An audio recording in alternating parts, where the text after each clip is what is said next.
Keuangan Purbaya Yudi Sadewa merespons soal rupiah yang ambles mendekati level psikologis Rp17.000 per dolar Amerika Serikat.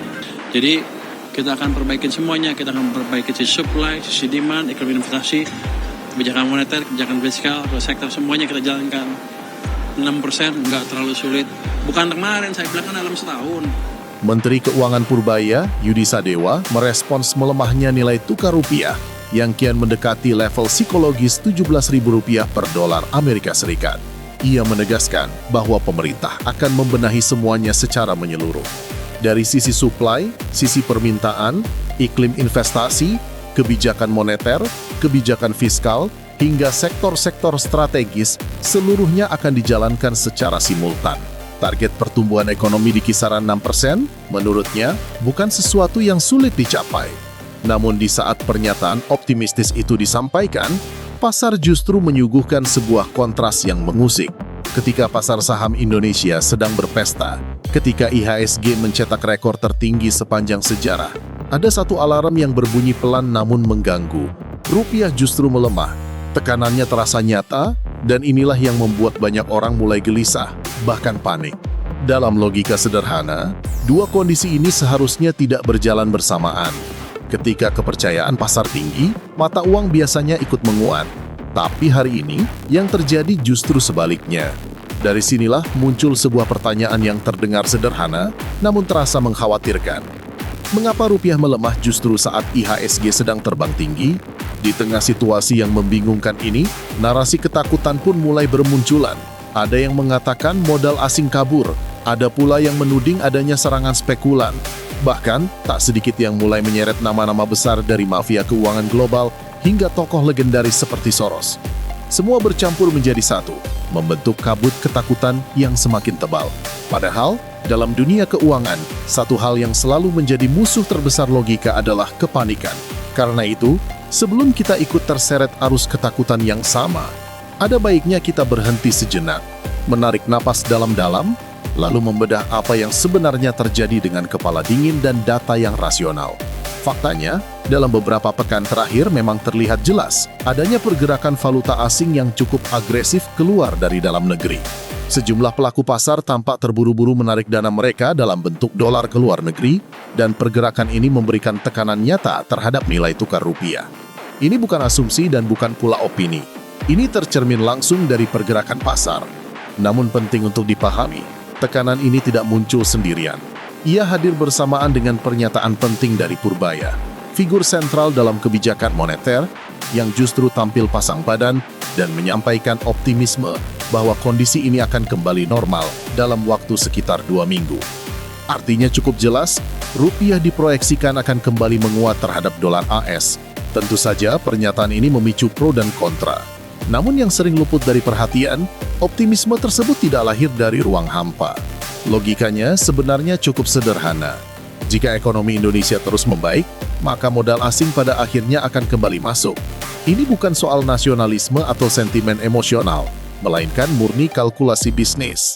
Uang selalu bergerak ke tempat yang menawarkan pertumbuhan paling menjanjikan. Dalam proyeksi ke depan, Indonesia berpotensi tumbuh mendekati 6% per tahun. Angka ini sangat menarik jika dibandingkan dengan banyak negara lain yang justru stagnan atau tumbuh sangat lambat. Ketika investor global melihat peluang ini, yang datang bukan hanya investor asing, tetapi juga orang-orang Indonesia sendiri yang selama ini menyimpan dananya di luar negeri. Pada akhirnya, orang Indonesia adalah pihak yang paling memahami cara berbisnis di Indonesia. Mereka mengenal pasarnya, memahami celahnya, dan tahu betul bahwa peluang terbesar justru ada di dalam negeri. Untuk benar-benar memahami mengapa rupiah bisa berada di posisi seperti sekarang, kita perlu menarik pandangan lebih jauh ke belakang dan melihat gambaran besarnya. Dari tahun 2021 hingga awal 2026, rupiah bergerak dari kisaran 14.000 menuju hampir 16.900. Jika dihitung secara kasar, ini berarti sekitar 20% dalam 5 tahun atau rata-rata 3 hingga 4% per tahun. Apakah ini sesuatu yang luar biasa? Tidak juga.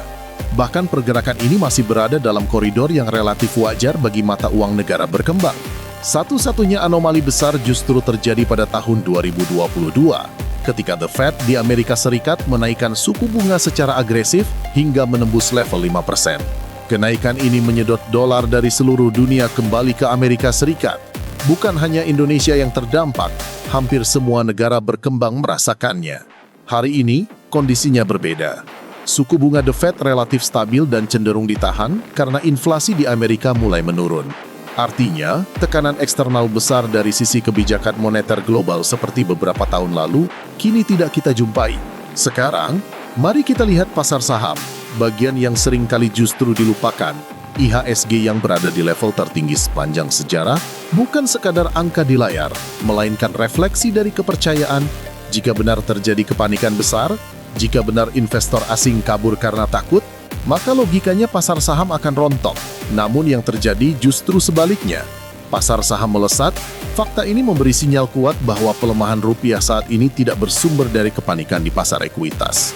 Artinya, sumber tekanan rupiah harus kita cari di tempat lain.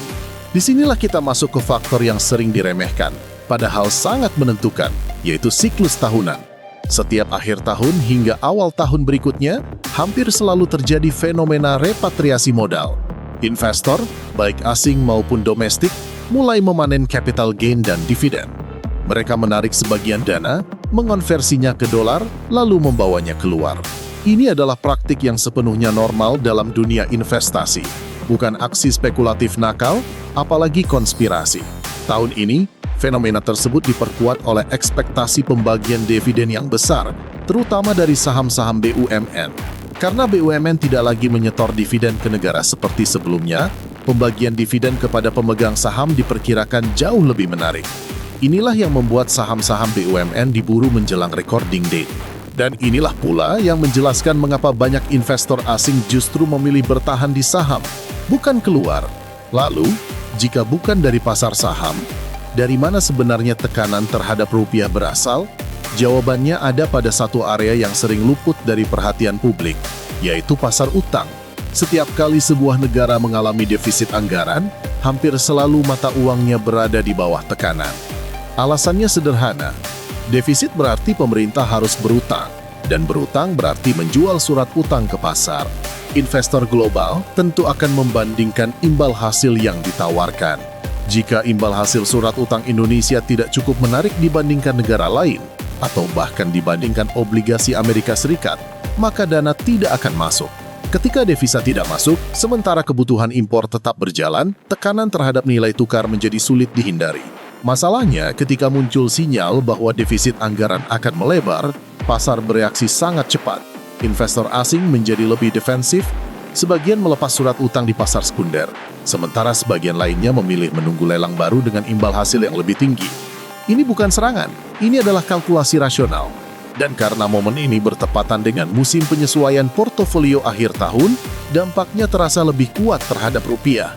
Di titik inilah pernyataan dan kebijakan menjadi sangat krusial. Ada 3 kunci utama untuk meredam gejolak ini. Pertama, defisit anggaran harus dijaga agar tidak melebar di luar ekspektasi pasar. Kedua, devisa hasil ekspor harus benar-benar dikunci di dalam negeri. Dan aturan DHE memegang peran yang sangat penting di sini. Tanpa penguncian devisa, likuiditas akan terus mengalir keluar. Ketiga, komunikasi kebijakan harus jelas, tegas, dan konsisten agar pasar tidak berspekulasi berlebihan.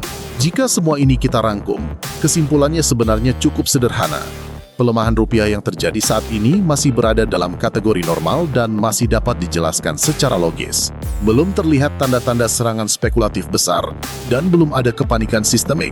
Yang kita saksikan adalah kombinasi dari siklus tahunan, ekspektasi defisit, penyesuaian portofolio, serta perburuan aset safe haven secara global seperti dolar dan emas. Jika kebijakan dijalankan secara konsisten dan devisa hasil ekspor benar-benar dikunci, maka rupiah memiliki peluang besar untuk kembali menguat. Seperti yang disampaikan Purbaya, ini bukan soal kehancuran, ini soal waktu. Dan 2 minggu ke depan akan menjadi fase penting yang menentukan apakah kepercayaan pasar akan pulih sepenuhnya, atau justru muncul dinamika baru yang kembali perlu kita bedah dengan kepala dingin.